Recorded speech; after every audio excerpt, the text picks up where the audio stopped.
Feel the real fear with us. প্রিয় listeners, আসসালামু আলাইকুম। দেশ ও দেশের বাইরে যে যেখান থেকে আফনান দ্য হরর ওয়ার্ল্ডের আজকের হরর নাইট এপিসোডের 20তম আয়োজনের সাথে যুক্ত হচ্ছেন বা পরবর্তীতে হবেন, সকলকে জানাচ্ছি শুভেচ্ছা ও ভালোবাসা। আশা করি সবাই ভালো আছেন, সুস্থ আছেন। প্রিয় লিসেনার্স, আপনাদের সকলের ভালোবাসায় আমরা 2 লক্ষ সাবস্ক্রাইবার্সের একটি প্ল্যাটফর্ম হিসাবে আত্মপ্রকাশ করেছি, আলহামদুলিল্লাহ। সেই সাথে এই আনন্দে আমরা 2 লক্ষ সাবস্ক্রাইবার্স উপলক্ষে একটি মেগা এপিসোড আমরা ইতোমধ্যে প্রচার করেছি। আপনারা অনেকেই সেই এপিসোডের প্রত্যেকটি ঘটনার প্রশংসা করেছেন। এটাই আমাদের কাছে সবচাইতে বড় পাওয়া। এছাড়া আমরা গত বৃহস্পতিবার 100তম এপিসোড করেছি, আর এই এপিসোডটা আমরা সবগুলো ঘটনা নিয়েছি আমাদের সম্মানিত প্রবাসী ভাইদের কাছ থেকে। প্রিয় লিসেনার্স, আপনারা আমাদেরকে যেভাবে উৎসাহ দিচ্ছেন, ঘটনা পাঠাচ্ছেন, আমরা বিশ্বাস করি আফনান দ্য হরর ওয়ার্ল্ড বাংলাদেশের অন্যতম একটি হরর প্ল্যাটফর্ম হিসাবে আত্মপ্রকাশ করবে ইনশাআল্লাহ, যারা সত্য ভয়ের ঘটনা প্রকাশের চেষ্টা করে। প্রিয় লিসেনার্স, আমি চেষ্টা করে যাচ্ছি, আপনারা আমাদেরকে সত্য ভয়ের ঘটনা পাঠাচ্ছেন। সব ঘটনা ভয়ের না, এটা সত্য, কিন্তু আপনাদেরকে ভয়ের শিহরণ দিয়ে ব্যতিব্যস্ত রেখে সত্য বিষয় সম্পর্কে অবহিত না করা এবং যেই শিক্ষাটা আমরা পাওয়ার কথা সেগুলো থেকে বঞ্চিত করে পশ্চিমা সংস্কৃতির আদলে বিভিন্ন ধরনের সংস্কৃতি ঢুকিয়ে দেওয়ার যেই বিভিন্ন ধরনের অপচেষ্টা বিভিন্নভাবে আমরা করে যাচ্ছি, সেই জায়গা থেকে অন্তত আমরা চেষ্টা করছি যতদূর সম্ভব বেঁচে থাকার জন্য। প্রিয় লিসেনার্স, আমরা আমাদের এবারের এপিসোডের যেই ঘটনাটি সিলেক্ট করেছি, এই ঘটনাটি আমরা পেয়েছি মারুফ হাসান সান ভাইয়ের কাছ থেকে। উনি লেখাপড়া করছেন একাদশ শ্রেণীতে, নিউ গভর্নমেন্ট ডিগ্রি কলেজ, রাজশাহীতে। উনি শুরু থেকেই আমাদের চ্যানেলের একজন লিসেনার। ওনার যেই ঘটনাটি, এই ঘটনাটি ঘটেছিল রাজশাহী জেলার দুর্গাপুর উপজেলার কানপাড়া গ্রামে। এটা অনেক আগের একটি ঘটনা। এই ঘটনাটি উনি সংগ্রহ করেছেন ওনার এক আত্মীয়ার কাছ থেকে। ওনার ওই আত্মীয়া, যিনি ভদ্রমহিলা, ওনার বিয়ে হয়েছিল এই গ্রামে। মূলত সেই সুবাদেই বিভিন্ন মহিলাদের কাছ থেকে এই ঘটনাগুলো উনি শুনেছেন। ঘটনাটা অনেকটাই বিস্তৃত হয়ে গেছে, মানে অনেকের স্মৃতি থেকে হারিয়ে গেছে। মাঝে মধ্যে কিছু কিছু মহিলাদের আলাপ আলোচনার মধ্যে এই ঘটনাটি উঠে আসে। সেভাবেই এই হারিয়ে যাওয়া ঘটনাটি আবার আপনাদের সামনে উপস্থাপন করার চেষ্টা করছি।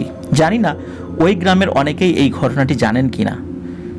যদি না জেনে থাকেন তাহলে আমাদের মাধ্যম দিয়ে আবার নতুন করে জানলেন। শুরু করি মূল ঘটনাটি।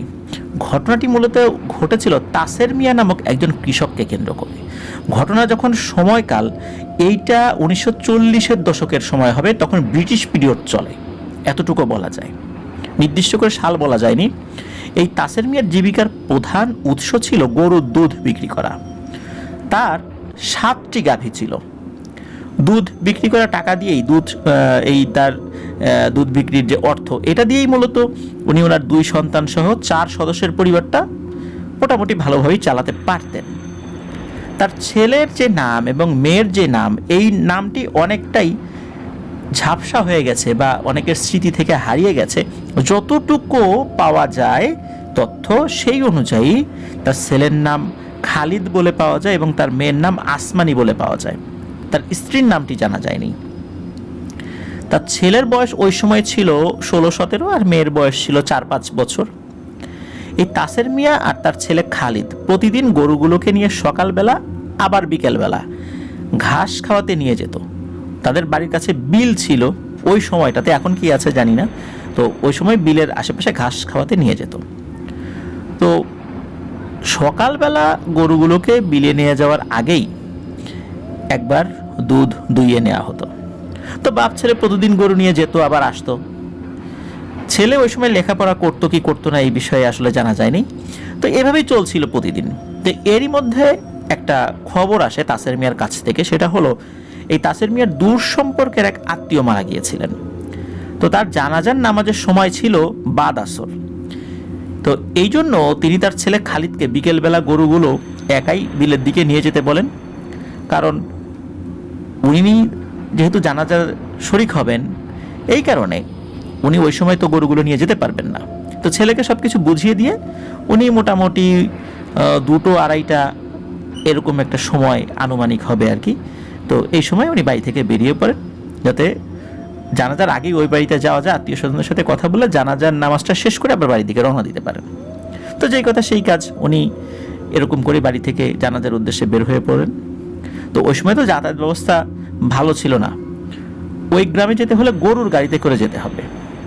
আবার জানাজা পরে তার গ্রামে আসতে আসতে সন্ধ্যা পার হয়ে যাবে, এশার ওয়াক্ত হয়ে যাবে, এরকম একটা সময় আর কি। তো উনি যথারীতি উনি ওনার কাজ করেন, কিন্তু এই দিকে যে খালিদ ছেলেটা, সে ঠিকই গরু নিয়ে বিলের দিকে রওনা দিয়েছে, আর গরুগুলোকে ঘাস খাইয়ে সন্ধ্যার আগেই তারা বাড়িতে ফেরত আসে। মানে মাগরিবের আজানের আগে বাড়িতে প্রতিদিন বাপ ছেলে ফেরত আসতো। ওই কিন্তু বাবা নাই, এই খালিদের মাথায় চাপলো এক দুষ্টু বুদ্ধি। সে বুদ্ধি করলো মাগরিবের আজানের পর চারদিকে যখন একটু অন্ধকার হবে, সে এই গরুগুলোকে পাশের একটি শশা খেতে ছেড়ে দেবে। ওই শশা খেতে আবার প্রচুর ঘাস ছিল, আর শশাও ছিল, গরুগুলো আবার শশা খেতে খুব পছন্দ করতো। শশা তো আসলে কিনে গরুকে খাওয়ানো যায় না, চিন্তা করলো এই সুযোগ দেই, এই গরুগুলোকে দিয়ে এই শশা খাতটা সাবার করে। তো মাগরিবের আজানের পর পর যখন একটু অন্ধকার নেমে আসে, তখন সে তার গরুগুলোকে এই শশা খেতে ছেড়ে দেয়। তো গরুগুলো ঘাস খাওয়া মোটামুটি শেষ করে এই পুরো ক্ষেতে শশা খেয়ে একদম ক্ষেতটা নষ্ট করে ফেলে। আর খালিদ কিন্তু জানতো এই ক্ষেতটি কার।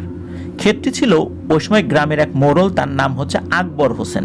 এই আকবর হোসেনের শশা ক্ষেত এটি। এই আকবর হোসেন প্রচণ্ড অহংকারী এবং রাগী স্বভাবের একটা মানুষ। এই কারণেই হয়তো খালিদ চিন্তা করেছিল এই বেটাকে একটু শিক্ষা দেই, এই গরুগুলো দিয়ে ক্ষেতের শশাগুলো নষ্ট করে দিই এবং শশাগুলো খাইয়ে দেই। সন্ধ্যার পরে তো এই আশেপাশের লোকজন থাকে না, কেউ জানবেই না কে কী করলো। তো এই কাজটা সে করে এবং এরপরে সে গরুগুলোকে নিয়ে আবার বাড়িতে চলেও আসে, গরুগুলোকে গোয়ালে ঢুকিয়ে দেয়। তার বাবা তো এসার নামাজের ওয়াক্তে চলে আসে, এসে খালিদকে জিজ্ঞেস করে সব কিছু ঠিকঠাক আছে? এবার হ্যাঁ, সব ঠিকঠাক আছে। তো এই তাসের মিয়াও দেখলো যে গোয়াল ঘরে সবগুলো গরু ঠিকঠাক আছে। তো উনি তো আর সব কিছু জানেন না যে ছেলে এই অপকর্ম করে বাড়িতে ফেরত আসছে। এখন এই খালিদ যে অপকর্ম করেছে, কেউ না কেউ এই জিনিসটা দেখে ফেলেছিল।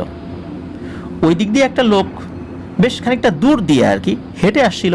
তো সন্ধ্যা নেমে যাওয়ার কারণে খালিদ তাকে দেখতে পারেনি, কিন্তু খালিদের চেহারা দেখতে না পারলেও প্রায় 7-8টা গরু নিয়ে কেউ একজন দাঁড়িয়ে আছে ওই শশা ক্ষেতের কাছে, এই জিনিসটা ওই ব্যক্তি দেখেছিল। আর এই গরুগুলো কার হতে পারে ওই লোকের একটা আইডিয়া ছিল। তো এই আকবর হোসেনের সাথে ওই ব্যক্তির একটা সম্পর্ক ভালো ছিল। পরদিন সকালবেলা আকবর হোসেনের কাছে যখন খবর আসে যে এই ব্যাপার, তার শশা ক্ষেতটাকে বা কারা নষ্ট করে ফেলেছে গরু ছেড়ে দিয়ে, তখন ওই ব্যক্তি জানান যে আমি তো সন্ধ্যার পরে এরকম দেখেছি। তখন কে হতে পারে? তখন ওই ব্যক্তি বলল, আমার কাছে মনে হয় এই গরুগুলো হচ্ছে তাসের মিয়ার গরু। তো খোঁজ খবর নিয়ে জানা গেল তাসের মিয়া ওই সময় বাড়িতে ছিল না, ছিল হচ্ছে তার ছেলে খালিদ। আকবর হোসেন তার পেয়াদা নিয়ে চলে যায় হচ্ছে এই তাসের মিয়ার বাড়িতে। ওই সময় তাসের মিয়া বাড়িতেই ছিলেন। তো তাসের মিয়ার কাছে যখন আকবর হোসেন জিজ্ঞেস করেন যে তোমার গরুগুলোকে দিয়ে তুমি আমার ক্ষেত নষ্ট করালে কেন, বলে যে আমি তো কিছু জানি না, আমি তো খালিদকে রেখে গেছিলাম। তো খালিদকে যখন জিজ্ঞেস করে, খালিদ সম্পূর্ণ অস্বীকার করে যে না, আমি ঠিক সময় বাসায় ফেরত আসছি। এদিকে খালিদের মা কিন্তু খেয়াল করেছে যে খালিদ সন্ধ্যার আগে বাড়িতে ফেরত আসে নাই, সে মাগরিবেরও বেশ খানিক পরে বাড়িতে ফেরত আসছে। এখন উনি তো ওই অবস্থায় কিছু বলতে পারছেন না। ওই অবস্থায় যদি বলে যে হ্যাঁ তার ছেলে এই কাজ করেছে, তাহলে তো ওখানেই পিটিয়ে মেরে ফেলবে। কিন্তু আকবর হোসেন উনি কিন্তু দৃঢ়ভাবে বুঝতে পেরেছিলেন খালিদের চোখ মুখ দেখে যে এই কাজটা খালিদ করেছে। এমনিতেই তো উনি রাগী স্বভাবের, তারপর গ্রামের মোড়ল, তারপরে পেয়াদা নিয়ে আসছেন সাথে করে, ওখানেই উনি শাস্তি দিতে পারতেন, কিন্তু উনি সেটি করলেন না। উনি তাসের মিয়াকে বললেন তাসের মিয়া, আমি বুঝতে পারছি যে তোমার ছেলে এই কাজটা করছে, ওর বয়স কম, আমি ওকে বড় ধরনের শাস্তি দিলাম না, কিন্তু তুমি আমার এই ক্ষেত নষ্ট করা জরিমানা দিবা। তাসের মিয়া তো অস্বীকার করে, না, কোনোভাবেই আমি জরিমানা দেব না, আমি এই কাজ করি নাই, আমার ছেলেও এই কাজ করে নাই। তো এই বাপ বেটা কিন্তু অস্বীকার করছে, যদিও বা তাসের মিয়ার অস্বীকার করাই স্বাভাবিক। উনি তো সময় বুঝতে পারেন নাই যে এই কাজ করেছে। উনি ওনার ছেলেকেও জিজ্ঞেস করেছেন, তুই এই কাজ করছিস কিনা? ছেলে বলে, না, করি নাই। সে তো কিরা কসম কাটতেছে যে না, আমি এটা করি নাই। এই জন্য তাসের মিয়াও বলতেছে, না, আমি কোনো জরিমানা দেব না। এই যে মুখের উপর তাকে বলে দিল জরিমানা দেব না, এই বিষয়টা ওই মোড়ল ভালোভাবে নেন নাই। কারণ মোড়ল চিন্তা করেছিলেন যে আমি কিছুদিন পর ইংরেজদের কাছ থেকে জমিদারি নেব, তো এই মুহূর্তে যদি খুন খারাপি করি, আমার নামে কোনো মামলা টামলা যদি হয়, সেক্ষেত্রে আমার ভাবমূর্তি ক্ষুণ্ণ হতে পারে, সমস্যা হতে পারে, এটাই আমার প্রতিপক্ষ সুযোগ নিতে পারে। এই জন্য উনি বড় ধরনের কোনো ঝামেলায় জড়াতে চান নাই। গ্রামে সুযোগ দিয়েছিলেন, কিন্তু এই সুযোগটা খালিদের বাবা তাসের মিয়া কাজে লাগালো না। এখন উনি তো এখান থেকে চলে গেলেন, কিন্তু এই যে আকবর, যিনি আকবর হোসেন, যার ক্ষেত নষ্ট করেছিল, তার কিছু চেলাপেলা আছে। এরা বলতেছে, হুজুর, আপনি জরিমানা করলেন, ওরা দিল না, এরা যদি জরিমানা না দেয় তাহলে কিন্তু গ্রামের অন্যান্য লোকরাও আপনাকে মানবে না, আপনার গ্রহণযোগ্যতাটা কমে যাবে। এখন কি করা যায়? বলে, অবশ্যই তাকে শাস্তি দিতে হবে। কারণ কিভাবে শাস্তি দেয়া যায়? শাস্তি দিতে গেলে তো এটার প্রমাণ নাই, মানে অকাট্য প্রমাণ নাই যে খালিদ এই কাজটা করেছে গরু দিয়ে। সাক্ষী প্রমাণ নাই, অন্ধকারে একজন দেখেছে, অনুমানের উপর ভিত্তি করে এভাবে তো শাস্তি দিতে গেলে ঝামেলা হতে পারে। কিন্তু আকবর হোসেন ভালোভাবে বুঝেছিলেন এই কাজটা খালিদ ছাড়া অন্য কেউ করে নাই। তখন আকবর মিয়া ভয়ানক এক সিদ্ধান্ত নেন। উনি এমন একটা সিদ্ধান্ত নেন যেই সিদ্ধান্ত সকলের জন্য কাল হয়ে দাঁড়িয়েছিল। উনি সিদ্ধান্ত নিলেন এই তাসের মিয়ার পরিবারকে শাস্তি দিতে হবে, আর এই শাস্তিটা এমনভাবে দিতে হবে কোনো থানা পুলিশ হবে না, আর এই শাস্তির পরে গ্রামের অনেক মানুষ আমাকে ভয় পেতে থাকবে, যার ফলে কেউ আমার হুকুমের বিপরীতে যাওয়ার চিন্তাই করবে না। এইরকম চিন্তা উনি করলেন, কিন্তু আসলে কি হয়েছিল চলুন সেই ঘটনায় শুনে আসি। প্রতিদিন রাত 1টা থেকে 4টা এই সময়ের মধ্যে ওনাদের ওই এলাকায় গরু চুরির হিড়িক পড়তো। মানে গরু চোরগুলো সাধারণত রাতের এই সময়টাতে আসতো, নিজের গরুর কথা চিন্তা করে যে গরুগুলো চুরি হয়ে যেতে পারে, যেহেতু এগুলাই তার জীবিকার মাধ্যম। এই তাসের মিয়া উনি রাত 2-2:30টার দিকে এই গরুগুলা দেখতে যেতেন। তো এটা ওনার প্রতিদিনের কাজ ছিল। আর ওইদিকে আকবর হোসেনের ক্ষেত নষ্ট করেছে, মাসখানেক হয়ে গেছে, এগুলো অনেকেই ভুলতে বসেছেন। আর আকবর হোসেনও এই বিষয় নিয়ে কোনো উচ্চবাচ্য করেন নাই। আর এই তাসের মিয়ার পরিবার থেকেও আর কোনো ধরনের কোনো কথাবার্তা বলে নাই। কিন্তু তাসের মিয়া মা কিন্তু বুঝতে পেরেছিলেন যে খালিদ এই অপকর্মটা করেছে। উনি যদিও বা পরবর্তীতে খালিদকে শাসিয়েছিলেন যে কাজটা করা উচিত হয় নাই, তো খালিদ স্বীকার করে নাই যে হ্যাঁ আমি করেছি, তবে সে চুপ করেছিল তার মায়ের সামনে। তার বাবা বুঝতে পেরেছিলেন যে ছেলে এই কাজটা করেছে, কিন্তু ওই সময় কি করে, একবার অস্বীকার করে বসেছে, এখন যদি আবার গিয়ে মাপ চাওয়া হয় বা কিছু বলা হয় তাহলে আরো বড় ধরনের কোনো সমস্যা হয় কিনা। যেটা হয়ে গেছে হয়ে গেছে, তারাও যেহেতু চুপচাপ আছে, আমাদের এই বিষয় নিয়ে কোনো উচ্চবাচ্য করার দরকার নাই। আর গ্রামে এরকম হামেশা হয়, একজনের গরু বা ছাগল আরেকজনের খেতে ঢুকে নষ্ট করেছে, এটা হয়, এটা নিয়ে এত ভাবনা চিন্তার কি আছে। তো এই জন্যই মূলত ওনারা চুপ হয়ে গিয়েছিলেন। প্রায় মাসখানেক পার হয়ে গেছে। হঠাৎ এক রাত্রে ঘটে এক ভয়ানক ঘটনা।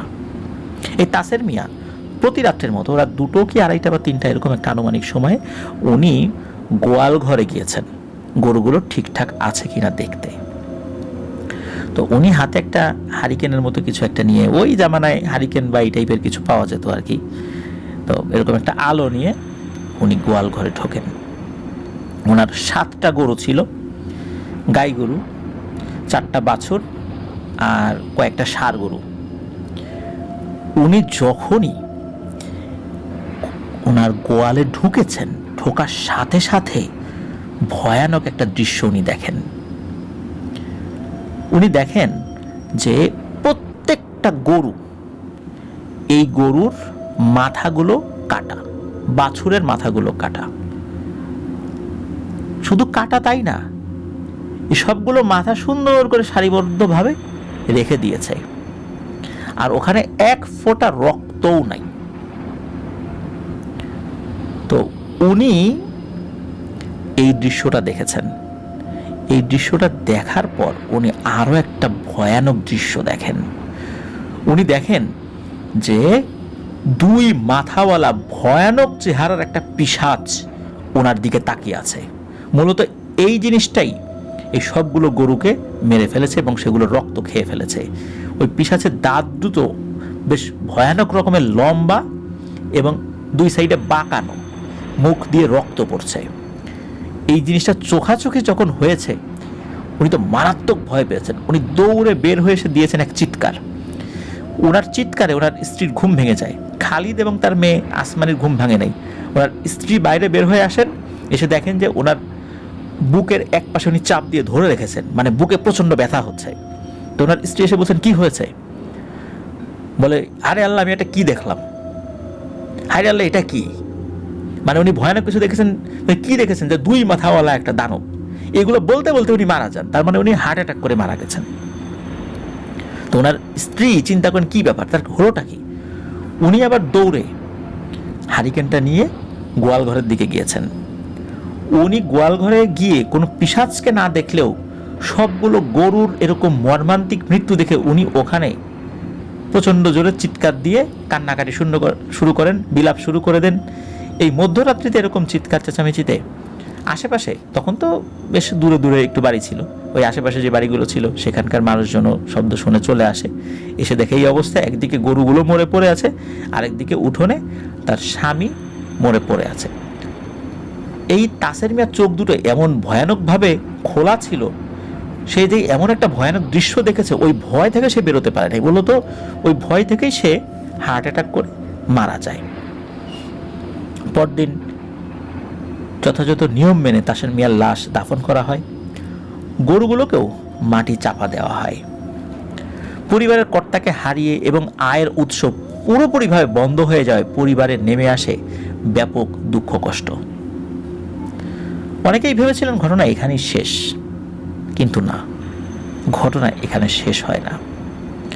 আশেপাশের লোকজন, আত্মীয় স্বজনরা পরিবারকে বিভিন্নভাবে হেল্প করছিলেন।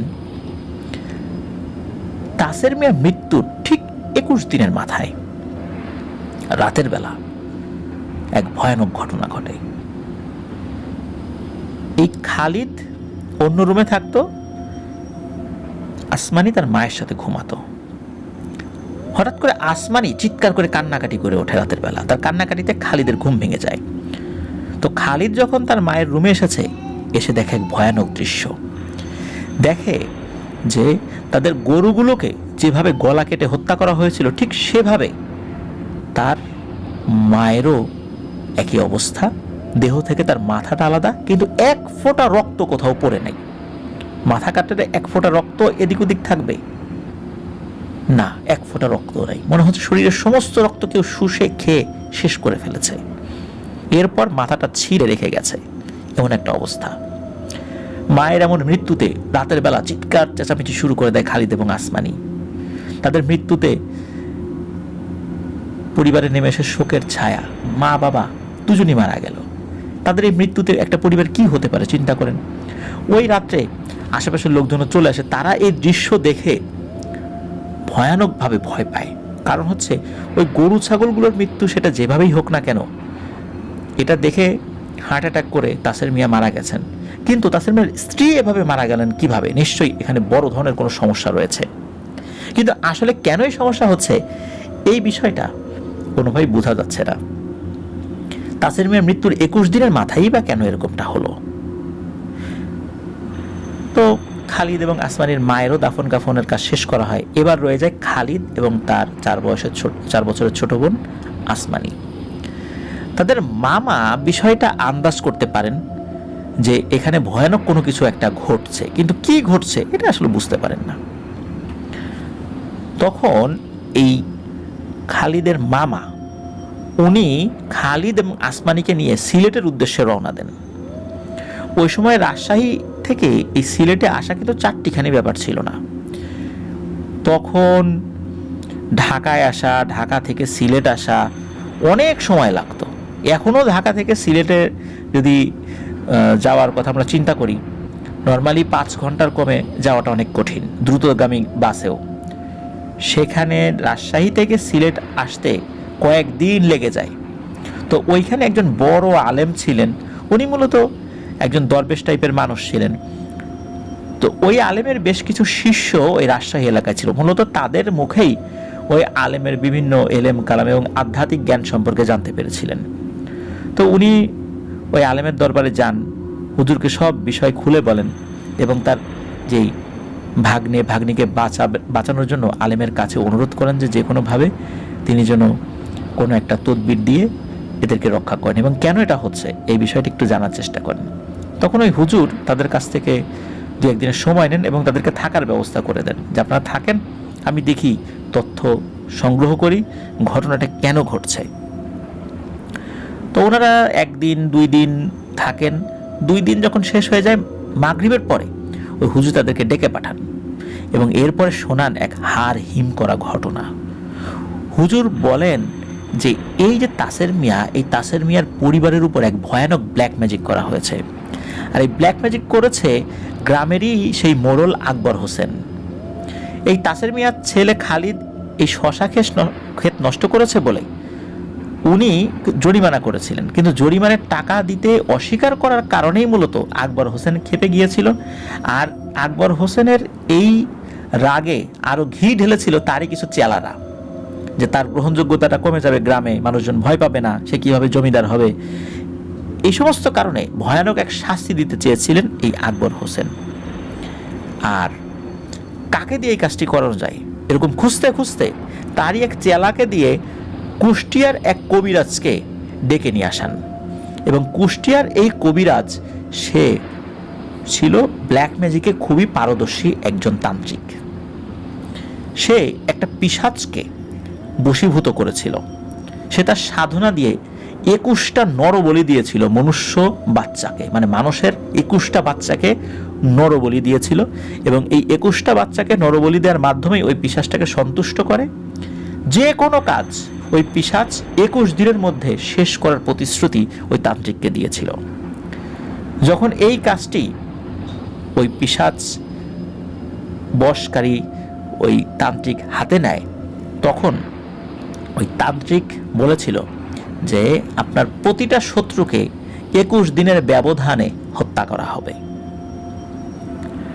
তবে কাজটা একটু সহজ হয়ে যায় বা এগিয়ে যায়, সেটা হচ্ছে যে যখন ওই পিশাচটি তাদের আয়ের মূল উৎস এই গরুগুলোকে হত্যা করে সব রক্ত খেয়ে ফেলে। মূলত এর পরে 21 দিনের মাথায় তাসের মিয়াকে হত্যা করার কথা একই রকমভাবে, কিন্তু হুট করে ওই সময় তাসের মিয়া ওই গোয়াল ঘরে ঢুকে পড়ে, যার ফলে ওই পিশাচের ভয়ানক রূপ দেখেই সে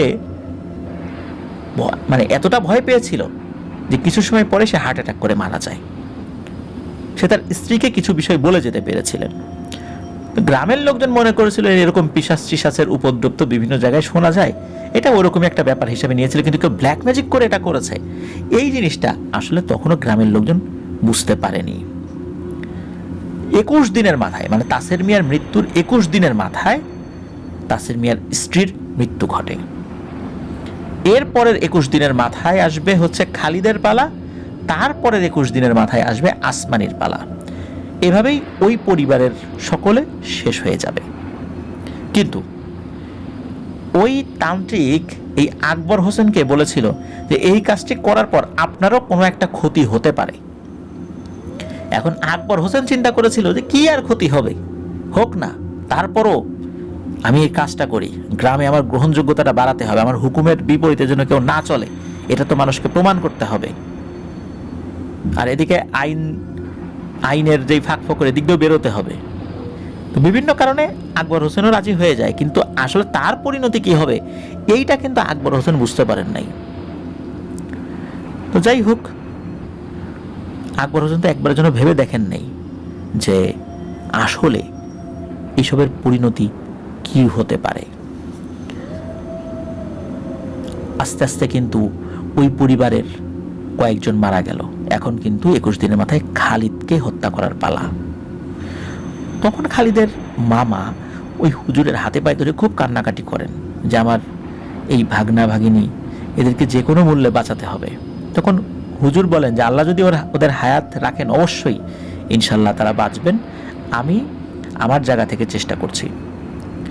হুজুর বলেন যে আমার জিনেরা বলেছে এটা খুবই শক্তিশালী একটা ব্ল্যাক ম্যাজিক, এই ব্ল্যাক ম্যাজিক নষ্ট করা আমার বিদ্যায় সম্ভব হবে না। আমি যে দোয়া কালাম জানি তাতে এটা নষ্ট হবে কিনা এটা আমার জানা নাই, আমি আমার জায়গা থেকে চেষ্টা করব। আর এই ব্ল্যাক ম্যাজিক করার জন্য যেই ধরনের রুকিয়া জানা প্রয়োজন এটা আমার জিনেরাও জানে না। তবে ভারতের দিল্লিতে আমার এক ওস্তাদ আছেন, তিনি হয়তোবা এই বিষয়টা জেনে থাকবেন। আপনারা বাড়িতে ফেরত যান, আমি কি করতে পারি পরবর্তীতে আপনাদেরকে জানিয়ে দেব। আর যেটাই করার দরকার আমি 21 দিনের ভেতরে সেটা করার চেষ্টা করব। ওই হুজুর খালিদের মা কত তারিখে মারা গেছেন সেটা জেনে নেন, কারণ এরপরে 21 দিনের মাথায় কিন্তু খালিদের পালা। তো ওই হুজুর বলে দেন আপনারা স্থানীয় কোনো হুজুরকে দিয়ে আপনাদের বাড়িটা বন্ধ করে ফেলবেন। খালিদ এবং আসমানি কেউ যেন সন্ধ্যার পর খুব জরুরি দরকার ছাড়া বাড়ির বাইরে না যায়, এবং গেলেও সাথে অবশ্যই লোক থাকবে। আর আমি আমার অধীনস্থ কিছু যোদ্ধা প্রকৃতির জিন পাঠিয়ে দিচ্ছি, তারা এই বাড়িটা পাহারা দেবে। কিন্তু এই সময়ের মধ্যে আমি কতটুকু কি করতে পারি আমি জানি না, আমি চেষ্টা করব। তো হুজুরের কথায় মোটামুটি আশ্বস্ত হয়ে ওনারা আবার বাড়িতে ফেরত আসেন। আর বাড়িতে ফেরত আসার পর খালিদ এবং আসমানিকে তাদের মামা ওই বাড়িতে রাখেন নাই, কারণ তাদের তো দেখাশোনা করার কেউ ছিল না। তো তারা দুজন তাদের মামা বাড়িতে চলে যায়, হয়তো বা এখানেই তারা নিরাপদ থাকবে। এদিকে হুজুর কিন্তু ওনার মতো করে চেষ্টা করতে থাকেন, আর এদিকে হুজুরের কথা অনুযায়ী ওনারাও ওনার বাড়িটা বন্ধ করেছেন, যেহেতু ওরা দুইজন ওদের মামা বাড়িতে, ওই মামা বাড়িটা বন্ধ করে রেখেছেন। আপাতত কোনো সমস্যা হচ্ছিল না, কিন্তু আসলেই কি শেষ রক্ষা হবে? দেখতে দেখতে 21তম দিন চলে আসে। খালিদ এশার সালাত আদায় করে বাড়িতে ফেরত আসে, কারণ ও রেগুলার নামাজ পড়া শুরু করে। ওর কৃতকর্মের জন্য খুব অনুশোচনায় ছিল, কিন্তু এখন কি করা, এখন তো তার কিছু করার নাই। এদিকে ওই আকবর হোসেনের সাথে দেখা করতে যাওয়ার মতো উপায় তার নাই যে তার কাছে গিয়ে ক্ষমা চাইবে, এবং এটাও বলে দিয়েছে এখন যেই পরিবেশ পরিস্থিতি আকবর হোসেনেরও নিয়ন্ত্রণে নাই, আকবর হোসেন চাইলেই এই পিশাচটাকে আর ফেরত আনতে পারবেন না। তারা বলেছেন যে আকবর হোসেনের কাছে ক্ষমা চেয়ে এই বিষয়টা সুরাহা করা যায় কিনা, কিন্তু হুজুর বলেছেন না, এটা আকবর হোসেনের দ্বারা আর হবে না। আকবর হোসেনই এখন ঝুঁকির মধ্যে আছে। এখন কি ঝুঁকির মধ্যে আছে এই বিষয়টা হুজুর আর তাদেরকে বলেন নাই। তো যাই হোক, খালিদ এশার নামাজ আদায় করে বাড়িতে ফেরত আসে, যদিও বা সন্ধ্যার পরে বাড়ির বাইরে যাওয়া নিষেধ ছিল, কিন্তু সে গিয়েছিল জামাতে নামাজ আদায় করার জন্য। সে বাড়িতে ফেরত এসে খেয়ে দিয়ে ঘুমিয়ে পড়ে। হঠাৎ করে রাতের বেলা তার বাবা মায়ের কণ্ঠের মতো একটি কণ্ঠ ডাকে, একবার তার বাবার কণ্ঠে, একবার তার মায়ের কণ্ঠে। আবার মনে হলো দুজন একসাথে ডাকছে, খালিদ খালিদ বাবা বাইরে আয়। তো খালিদ কি হয়, ওই কণ্ঠ শুনে তার একটা ঘোর সৃষ্টি হয়। ওই ঘোরের মধ্যে সে ঘরের দরজা খুলে বাইরে বের হয়ে যায়। হাঁটতে হাঁটতে একটা সময় সে তার মামার যে বাড়িটা, এই বাড়িটা থেকে বের হয়ে পাশে একটা পুকুর ছিল, পুকুর ঘাটের সামনে গিয়ে দাঁড়ায়। হঠাৎ করে কণ্ঠস্বর নিশ্চুপ হয়ে যায়। তখন খালিদের সেন্স ফেরত আসে, যায় রে এটা কি করলাম, আমি রাতের বেলা বাইরে বের হয়ে আসলাম, আমার মা বাবা তো মারা গেছে। তখন সে পেছন দিকে দৌড় দেওয়ার জন্য প্রস্তুত হয়, কিন্তু শেষ রক্ষা হলো না। কি হলো এটা জানা গিয়েছিল পরে ওই হুজুরের জিনদের দ্বারা। জানা যায় যে খালিদকে ওখানেই গলা কেটে নির্মমভাবে হত্যা করে পিশাচটি, এবং খালিদের দেহেরও সমস্ত রক্ত সে পান করে। আর এটা ছিল তার মায়ের মৃত্যুর ঠিক 21তম দিনে। খালিদ তো মারা গেল, খালিদ তো বলে যেতে পারে নাই যে সে কি দেখেছে। মূলত তাদের পাহারারত যে জিনগুলো ছিল, এই জিনগুলো তো তারা পাহারা দিচ্ছিল, কিন্তু খালিদ যে নিজের থেকে বের হয়ে এসেছে এমত অবস্থায় তাদের আর কিছু করণীয় ছিল না। আর তারা ভয় দেখিয়ে ওখান থেকে তাদেরকে বিরত রাখতে পারছিল না। কারণ হচ্ছে যে পিশাচটি ওখানে এসেছিল খালিদকে হত্যা করার জন্য, সে এমন একটি মায়াজাল সৃষ্টি করেছিল খালিদ এবং ওই জিনদের মাঝখানে, যার ফলে জিনরা খালিদের উপর প্রভাব বিস্তার করে তাদেরকে পিশাচদের থেকেও সরাতে পারছে না। পিশাচ তো একজন এসেছিল, খালিদকেও ওখান থেকে বিতাড়িত করে ঘরের ভিতরে ঢোকাতে পারছে না। আর এই সুযোগটাই কিন্তু ওই পিশাচ নিয়েছিল। পিশাচ ওই জিনদেরকে এমত অবস্থায় কোনো ক্ষতি করেনি, সে তার কাজ শেষ করে চলে যায়। তো এরপর তো আসমানির পালা। আসমানি তার পরিবারের সকলকে হারায়। আসমানির মামা বুঝতে পারেন এবার তো তার ভাগ্নির পালা চলে এসেছে, কি করা যায়? এরকম করুণ মৃত্যুর সাথে কি একটি পরিবার শেষ হয়ে যাবে? এইভাবে কি একটি পরিবার ছোট্ট একটা ভুলের খেসারত দিতে গিয়ে শেষ হয়ে যাবে? কি করণীয়? এদিকে ছোট্ট এই মেয়েটাকে বাঁচানোর জন্য তার মামার যেই চিন্তা, যেই পেরেশানি, এটা তো কমছে না। এদিকে একটা ঘটনা ঘটে, সেটা হলো এই যে সিলেটি হুজুর এবং দিল্লির সেই হুজুর দুজনেই আসমানির মামার বাড়িতে আসেন। এখন ওই সময় দিল্লিতে খবর পাঠানো, এই খবর পাঠানোর যে কাজটা, এটা মূলত করেছিলেন ওই সিলেটি হুজুর তার অনুগত কিছু ভালো জিনদের দ্বারা। বলেছিলেন যে দিল্লির হুজুরকে যায় আমার সালাম দিবা, বলবা এই ব্যাপার, সময় খুব অল্প, আমি সশরীরে আসতে পারলাম না, সম্ভব হলে হুজুর তার অনুগত জিনদেরকে যেন পাঠিয়ে দেন অথবা উনি নিজে যেন আসেন। দিল্লির ওই হুজুর যখন সব বিষয় শোনেন, তার অনুগত অনেক বয়স্ক জিনদের মাধ্যম দিয়ে ওই পিশাচের কথা শুনেছেন। ওই পিশাচ মূলত দুই মাথাওয়ালা একটা ভয়ানক পিশাচ। মানুষ এবং পশুর রক্তই তার প্রধান খাদ্য, রক্ত ছাড়া সে অন্য কিছু বোঝে না। আর সে যত রক্ত খায় তার তত শক্তি বাড়তে থাকে, সে তত বেশি ব্ল্যাক ম্যাজিকের শক্তিশালী হতে থাকে। আর এই যে খালিদ মারা গেছে, এই বিষয়টা তো জিনদের মাধ্যমে জেনেছে কিভাবে খালিদকে ধোকা দিয়েছে আর কি। তো ওই দুই মাথা, এক মাথা দিয়ে ওর মায়ের কণ্ঠে ডেকেছে, আর এক মাথা দিয়ে তার বাবার কণ্ঠে ডেকেছে, এইভাবে তাকে বাইরে বের করে নিয়ে এসেছিল। এখন এই দিল্লির হুজুর, ওনাকে ওনার অনুগত জিনেরা বলেছেন যে হুজুর, এই জিনটা মামুলি কোনো জিন নয়, এটা তো পিশাচ শ্রেণীর জিন নিঃসন্দেহে, কিন্তু এ যদি বেঁচে থাকে এরকম অসংখ্য হত্যাকাণ্ড শত শত বছর ধরে সে করতে থাকবে, এবং ওর হাতে শুধু মানুষ কেন, গবাদি পশু নিরাপদ নয়, এমনকি জিনরাও নিরাপদ নয়। মাঝে মাঝে সে জিনদেরকেও হত্যা করে রক্ত পান করে। সুতরাং একে আপনি কোনোভাবেই রুকিয়া করে থামাতে পারবেন না।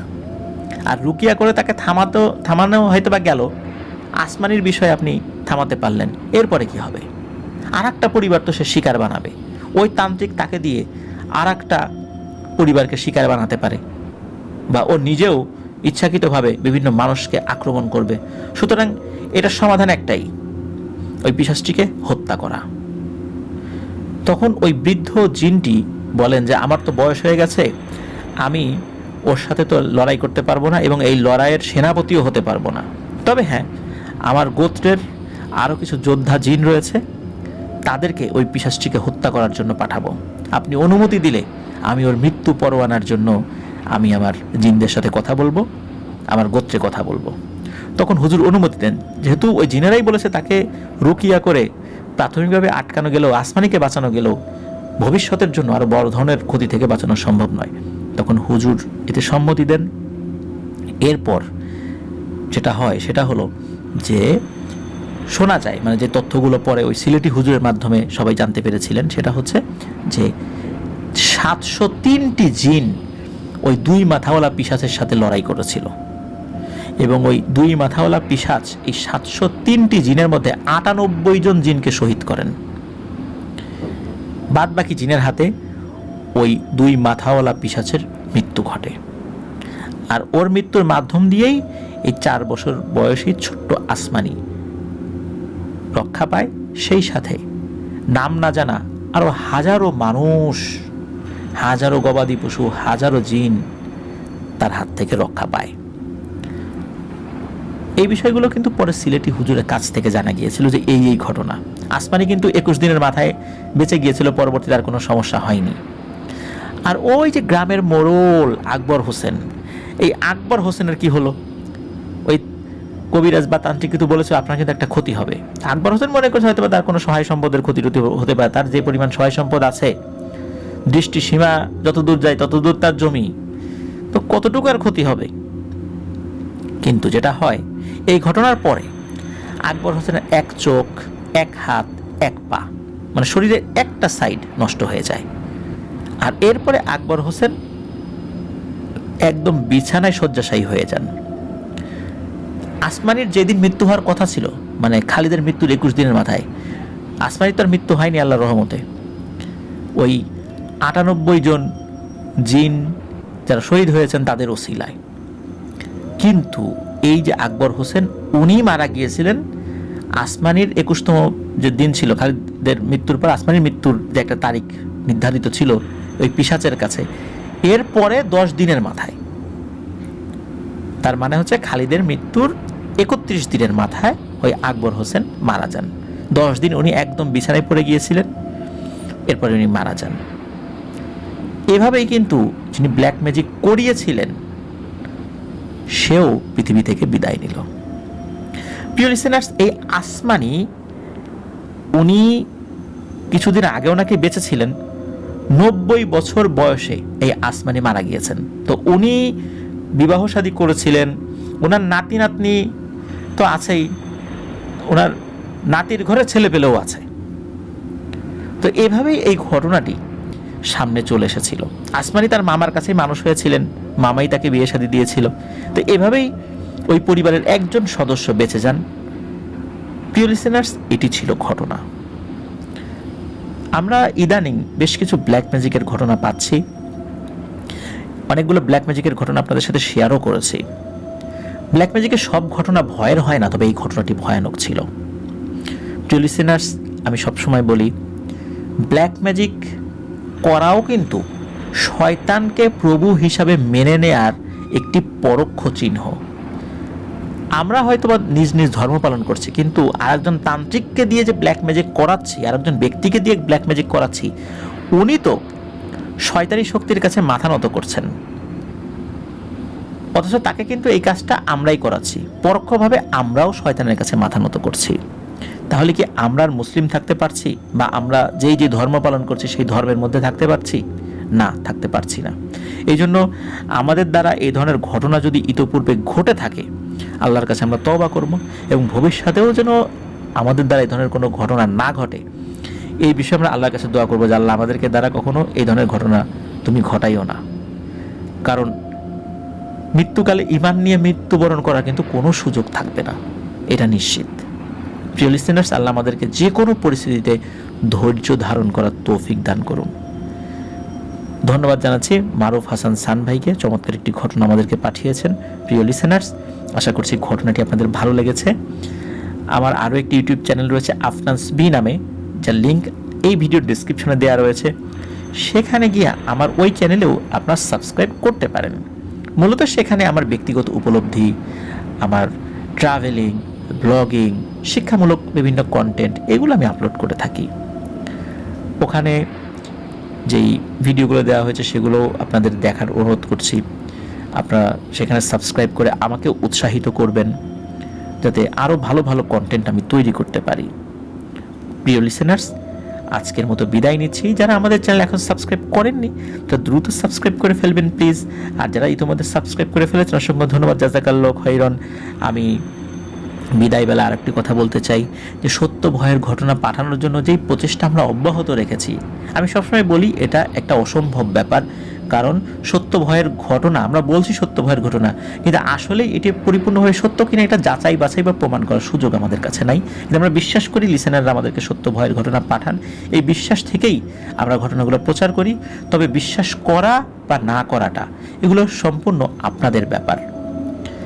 আমরা আমাদের জায়গা থেকে চেষ্টা করব, এবং আল্লাহর কাছে এটাই বলবো, আল্লাহ আমি চেষ্টা করেছিলাম, আমি আমার ঘটনার মধ্য দিয়ে মানুষদেরকে ভালো ভালো কিছু মেসেজ পৌঁছানোর চেষ্টা করেছি। আল্লাহ যেন আমার প্রচেষ্টাকে কবুল করেন। আর লিসেনাররা যারা ভালো ভালো ঘটনা পাঠাচ্ছেন, সত্য ভয়ের ঘটনাগুলো পাঠাচ্ছেন, তাদের প্রচেষ্টাকে আল্লাহ কবুল করুন। আর আমাদের সাবস্ক্রাইবার সংখ্যা যত বাড়বে আমরা তত ভয়ের ঘটনা পাবো। আপনারা এই বিষয়ে আমাদেরকে সহযোগিতা করতে পারেন। আপনারা আপনাদের পরিচিত জনদেরকে আমাদের চ্যানেল সম্পর্কে জানাতে পারেন, যারা সত্য ভয়ের ঘটনা শুনতে আগ্রহী। তাদেরকে আমাদের চ্যানেল সাবস্ক্রাইব করাতে পারেন, তাহলে তাদের মাধ্যম দিয়ে আমরা অনেক ভয়ের ঘটনা পাবো। এভাবেই আমরা অনেকটা পথ সামনের দিকে এগিয়ে নিয়ে যেতে পারবো ইনশাআল্লাহ। তা না হলে একটা সময় কিন্তু আমাদের এই অগ্রযাত্রাটা থেমে যাবে। নিশ্চয়ই চাবেন না যে আমাদের এই অগ্রযাত্রাটা থেমে যাক, ভয়ের ঘটনা আসা বন্ধ হয়ে যাক। এই কারণে আপনারা কমপক্ষে 5 জন করে আমাদের এই চ্যানেলে আপনাদের পরিচিত জনদেরকে সাবস্ক্রাইব করতে উৎসাহিত করুন, তাহলে আমরা অনেকটা পথ আপনাদেরকে সাথে নিয়ে ইনশাআল্লাহ এগিয়ে যেতে পারবো। প্রিয় লিসেনার্স, আমার জন্য দোয়া করবেন, আমার পরিবারের জন্য দোয়া করবেন, আপনাদের জন্য দোয়া রইল, আপনাদের পরিবারের প্রত্যেকের জন্য দোয়া রইল। মহান আল্লাহ সুবহানাহু ওয়া তাআলা আমাদেরকে ভালো রাখুন, সুস্থ রাখুন, নিরাপদে রাখুন, আফনান দাহর ওয়ার্ল্ডের সাথে রাখুন। আসছে সোমবার অমীমাংসিত রহস্যের আরও একটি এপিসোড শোনার আমন্ত্রণ জানিয়ে বিদায় নিচ্ছি। আসসালামু আলাইকুম।